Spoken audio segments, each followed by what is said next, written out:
Persiapan menghadapi monsun Timur Laut mengisi laporan berita dari Perak. Perinciannya langsung bersama Nur Ain Abu Bakar. Ain, silakan. Baik, terima kasih. Taburan hujan di negeri ini dijangka meningkat menjelang bulan depan. Antara daerah diramal mencatatkan taburan tinggi ialah Kuala Kangsar, Hulu Perak, Manjung, Kinta, Perak Tengah dan Hilir Perak. Menurut Pengarah Meteorologi Perak Ibrahim Johari, situasi didorong fenomena monsun Timur Laut MTL. Ketika ini fasa peralihan monsun sedang berlangsung. Bencana alam seperti banjir berisiko berlaku. Kita tak dapat tentukan pada masa sekarang kecuali apabila dekat dengan event tu, sebab kadang-kadang dia berlaku di hujung di area Penggalan Hulu ataupun di bawah ni di sebelah Johor sana, jadi kita tengok kawasan-kawasan mana yang akan terjejas nanti. Jadi untuk tempoh yang panjang ni kita tak dapat nak jangkakan secara spesifik lah. Tapi secara amnya memang kita perlu berhati-hatilah. Bagi memudahkan penyampaian informasi kepada masyarakat, bilik gerakan MTL akan dibuka sepanjang tempoh fenomena. Kerjasama turut dijalin dengan Pejabat Kerajaan Negeri Perak, Agensi Pengurusan Bencana Negara serta Jabatan Bomba dan Penyelamat. Dalam pada itu, Jabatan Bomba dan Penyelamat Perak siap siaga menghadapi fenomena monsun Timur Laut. Penolong pengarah operasinya Sabah Rozi Nur Ahmad berkata, ke arah itu 4 perkara diberikan tumpuan. Antara jadi keutamaan persediaan keanggotaan dan logistik. Bomba juga giat mengenal pasti kawasan berisiko banjir. Latihan antara agensi dengan jabatan kerajaan lain turut dilakukan. Selain itu, 66 booth diselenggara selain penggantian 230 unit personal floating device PFD yang rosak. Jadi ini merupakan persiapan untuk kita mengkoordinasi sekiranya berlaku insiden-insiden besar.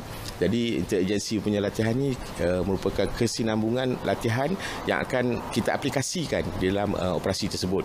Beliau menasihatkan penduduk supaya sentiasa patuh arahan dikeluarkan, termasuk arahan berpindah ke PPS. 1,052 lokasi dikenal pasti boleh dijadikan pusat pemindahan sementara PPS sekiranya berlaku banjir. Lokasi dikenal pasti hasil kerjasama kerajaan negeri dengan agensi peringkat daerah.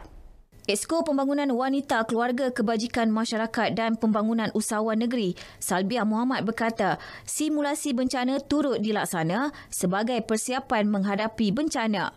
Ia dijalankan menerusi penglibatan agensi dan sukarelawan.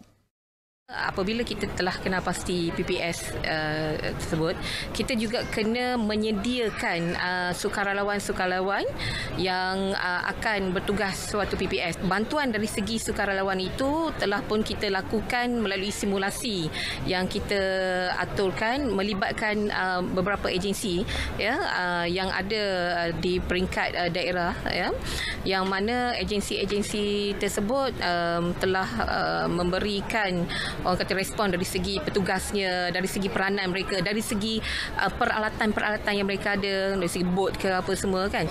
Antara disediakan di lokasi PPS yang dikenal pasti ialah makanan, tempat tidur dan keperluan kebersihan. Salbiah ditemui pada program Hari Bertemu Pelanggan siri ke-9 di Stadium Indra Mulia Ipoh. Sementara itu, Pengarah Jabatan Kebajikan Masyarakat Perak, Nur Tipah Majin memaklumkan bantuan makanan yang sebelum ini berjumlah RM30 seorang dinaikkan kepada RM43. Ia merupakan nilai tertinggi di negara ini. Juga mengucapkan terima kasih kepada kerajaan negeri yang memberi kenaikan kadar penyediaan makan minum. Jadi dari segi makanan yang sedia itu semakin baik dan dapat memenuhi kehendak mangsa lah. Kalau sebelum ni kita kadar yang diberikan oleh kerajaan negeri adalah RM30. So kali ini dinaikkan kepada RM43 lah. Bagi menjimatkan masa, pek makanan retort turut disediakan di setiap PPS seluruh negeri. Sekian paparan berita dari Perak, kembali ke Angkasa Puri Kota Media. Assalamualaikum dan salam Malaysia Madani. Ain, terima kasih.